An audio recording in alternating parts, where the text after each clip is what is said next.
বিশ্বের সবচেয়ে গুরুত্বপূর্ণ জলপথ হরমুজ প্রণালীকে ঘিরে নতুন করে উত্তেজনা তৈরি হয়েছে। একদিকে ইরানের কঠোর সামরিক অবস্থান, অন্যদিকে যুক্তরাষ্ট্রের নৌ অবরোধ ঘোষণায় পরিস্থিতি দিন দিন আরো জটিল হয়ে উঠছে। সম্প্রতি ইরানের Islamic revolutionary guard corps IRGC একটি ভিডিও প্রকাশ করে। সেখানে দেখা যায় হরমুজ প্রণালীর কাছে থাকা একটি মার্কিন যুদ্ধজাহাজকে সতর্ক করছে ইরানি নৌবাহিনী। তারা স্পষ্ট করে জানিয়ে দেয়, অনুমতি ছাড়া এই এলাকায় কোনো বিদেশি জাহাজ ঢুকতে পারবে না। ইরানের দাবি, এই সতর্ক বার্তার পরে মার্কিন ডেস্ট্রয়ারটি সরে যেতে বাধ্য হয়। এই ঘটনাটা ঘটে এমন সময় যখন ইসলামাবাদে ইরান ও যুক্তরাষ্ট্রের মধ্যে আলোচনা চলছিল। কূটনৈতিক সূত্র বলছে, মার্কিন জাহাজটি যখন হরমুজের দিকে এগোচ্ছিল তখন ইরান বিষয়টি তাদের আলোচনাকারী প্রতিনিধিদের জানায়। এরপর পাকিস্তানের মধ্যস্থতায় ইরান যুক্তরাষ্ট্রকে 30 মিনিটের একটি সময়সীমা দেয়। তারা হুঁশিয়ারি দেয়, এই সময়ের মধ্যে জাহাজটি না ফিরলে সেটিকে লক্ষ্য করে হামলা চালানো হতে পারে। একই সঙ্গে ইরান জানায়, এ ধরনের পদক্ষেপ চলমান শান্তি আলোচনাকে নষ্ট করে দিতে পারে। শেষ পর্যন্ত সংঘর্ষ এড়াতে মার্কিন জাহাজটি পিছু হটতে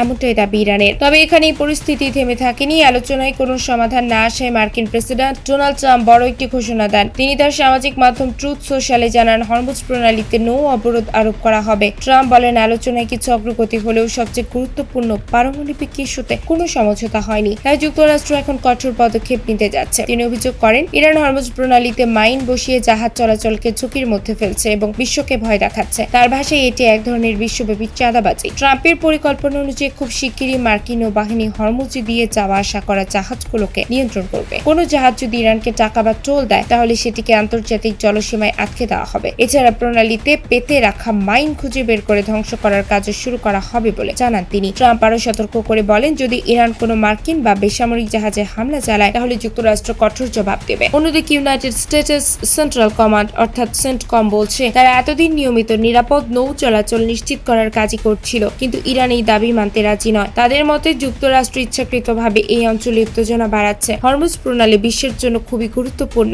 কারণ এখান দিয়ে বিপুল পরিমাণ তেল পরিবহন করা হয়। তাই এখানে কোনো সংঘাত হলে তার প্রভাব শুধু মধ্যপ্রাচ্যে নয়, পুরো বিশ্বের অর্থনীতি ও জ্বালানি বাজারে পড়বে। বিশেষজ্ঞরা বলছেন, যদি যুক্তরাষ্ট্র সত্যি নৌ অবরোধ চালু করে এবং ইরান পাল্টা প্রতিক্রিয়া দেখায় তাহলে পরিস্থিতি দ্রুত বড় ধরনের যুদ্ধের রূপ নিতে পারে। সব মিলিয়ে হরমুজ প্রণালী এখন এক ভয়ঙ্কর উত্তেজনার কেন্দ্র। এখন দেখার বিষয়, দুই দেশ কি আলোচনার মাধ্যমে সমাধান খুঁজে পায় নাকি পরিস্থিতি আরো খারাপের দিকে যায়।